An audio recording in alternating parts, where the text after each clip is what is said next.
ఎంత కాదనుకున్నా తెలంగాణలో ఏం నడుస్తుందో ఆంధ్రోళ్ళు, ఆంధ్రాలో ఏం నడుస్తుందో తెలంగాణోళ్ళు తెలుసుకోవాలి అనుకుంటారబ్బా. 60 ఏండ్లు కలిసిండి 10 ఏండ్ల కిందట ఏర్వడ్డోళ్ళమాయే. ఆ కాంచెల్లి ఆ రాష్ట్రం సంసారం ఏంది, ఈ రాష్ట్రం సంపాదన ఏంది, డెవలప్మెంట్ ఎట్లా నడుస్తుంది, రాజకీయాలు ఎట్లున్నాయి, సుట్టరికాలు ఎట్లున్నాయో తెలుసుకునే ఇంట్రెస్ట్ ఉంటుందాయే. ఇప్పుడు ఈడ రేవంత్ రెడ్డి సారు, ఆడ చంద్రబాబు సారు ఏలువడి నడిపిస్తుండ్రు.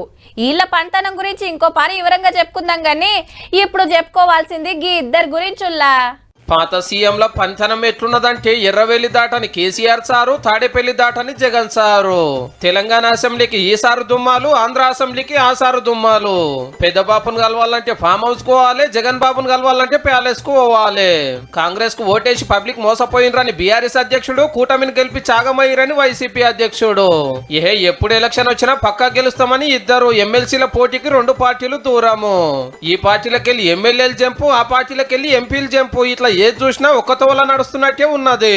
కాంగ్రెస్ పార్టీ దొరికితే కొడతాం రానంత కోపంలో చంద్రబాబు నాయుడు గారిని, ఆయన కూటమిని ఈ రోజు కాలర్ పట్టుకునే పరిస్థితిలోకి ఇద్దరు జాన్ జబ్బలు కదా. మరి పవర్ ఉన్నప్పుడు ఆ మర్యాదలు, ఆ ప్రేమలు, ఆ రాకపోకలే అలాగుండే. మన కాళేశ్వరం ప్రాజెక్ట్ ను జగన్ గారితో ఓపెన్ చేపించి గోదావరి నీళ్లు పట్టుకపోయి రాయలసీమను రతనాల సీమ చేసుకోమని ఆఫర్ ఇచ్చే, మనకొచ్చే కృష్ణానది నీళ్లను మలుకపోతున్నారని మా సొంటి ఇలేకలరు ప్రశ్నిస్తే మేము కలిసి ఉంటే మీ కళ్ళు మండుతున్నాయా అని ధమ్కిలిచ్చే లెవెల్ నడిచింది.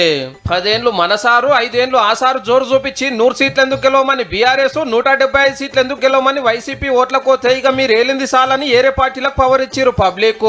సీఎం సీట్లకెళ్ళి దిగిరకాంచెల్లి అటు అసెంబ్లీకి రారు, ఇటు పబ్లిక్ లా తిరిగారు.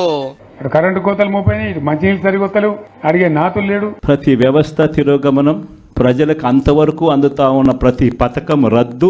జగన్ గారన్న అప్పుడప్పుడు ఇల్లేకలరం పిలుచుకొని మాట్లాడుతున్నాడు కానీ మా సారు పలికే బంగారము. 40 ఏండ్లు రాజకీయ అనుభవం ఉండి 10 ఏండ్లు ముఖ్యమంత్రి పదవి చేసిన పెద్ద మనిషి పవర్ చేతిలో లేకుంటే ఫామ్ హౌస్ లో పరాకతిగా ఉన్నాడు. ఇక నేనెంత అని వైసీపీ అధ్యక్షుడు కూడా సపోర్ట్ కాకుంటున్నాడో ఏమో. నేను కొడితే వట్టి కొట్టు నాకు అలవాట్లేదు కదా, నేను వెళ్ళినా అంటే మళ్ళీ భూకంపం పుట్టాలి. ఇక జగన్ 2 పాలన వస్తుంది, ఎవడిని వదిలిపెట్టమని చెప్పి సందర్భంగా కూడా